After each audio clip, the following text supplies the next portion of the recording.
What's up, party people? Let's talk about the Division 4 championship game presented by Palomar Insurance. Go support the people that support us. Eastlake and Valley Center squaring off Saturday, noon. Be there. Southwestern College. I'm going to give you a full preview of the game. This is not a prediction. I'm not taking any sides. Just try to talk about some football. So if you want to get in on this, though, drop a comment. Let me know what you think about the game, who's going to win and all that. That being said, let's make a case for both of these squads. I think that with all championship games, there are plot lines and curiosities about both sides. And for me, that is Eastlake was a true blue blood program through the early 2000s, late 90s into the early 2000s. And I know I sound like being back in the day, but what I'm saying is that for Eastlake, the concept of being in the D4 championship 5, 10, 15 years ago, Tony Jefferson's out there somewhere going, WTF, man, why am I seeing a 4 next to that division? That being said, not every school maintains depth and excellence all year, every year in the modern climate. So when a team bottoms out in terms of tons of coaching turnover and just transfers and yada, yada, yada, should that team be forced and punished to you have to sit at the bottom of D1 until you figure it out? No. Send that team to a level where they can get some wins, generate some culture and understanding of what it takes to succeed at that level, and hopefully that catch a little bit of fire there. Do I think that we will ever see Eastlake in a Division 4 championship game again?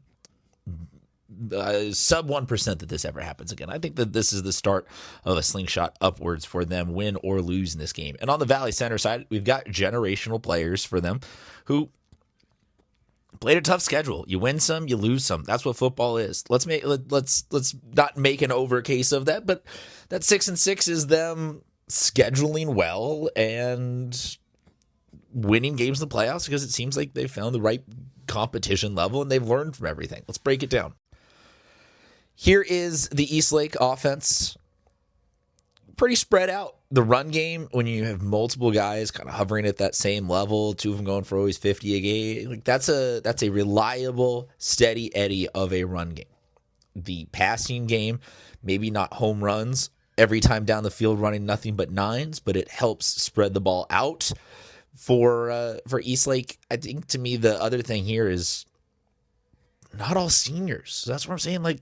Success breeds success breeds success. That you have some guys here in Santee, David, and Eldrin who will be coming back hypothetically next season, a year stronger and wiser and growing off of this experience. So this offense, they've got a lot of different options, and sometimes that means that it's going to be the unsuspected guy 3 or 4 down from this list that will be the actual big playmaker in the playoffs. Let's see the defense.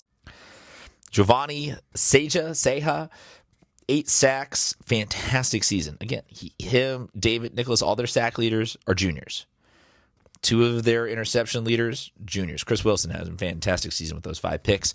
But this is the thing where I'm saying, Eastlake, win, lose, or draw in this game, grows as a program from this and has some successful pieces that they, I think, get to permanently add to, or not permanently, but you know what I'm saying?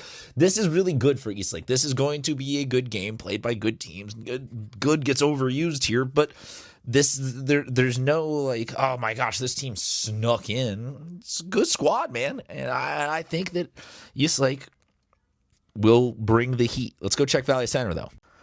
Their quarterback, Braylon Mitchell, is allegedly, mathematically, the best quarterback in school history. Jesse Morales is his favorite target to the tune of 110 yards a game this season. I felt very bad looking at these numbers for Josiah on the rushing side, being 98.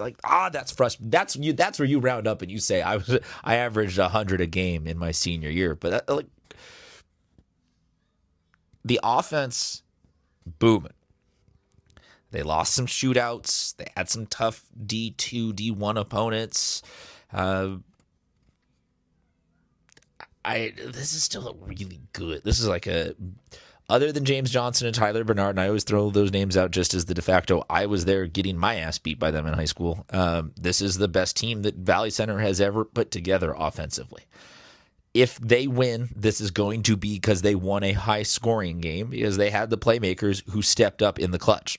It's not to say that the Valley Center defense does not have playmakers. Just their offense is established. On the defensive side, these are some of the guys that you need to know about.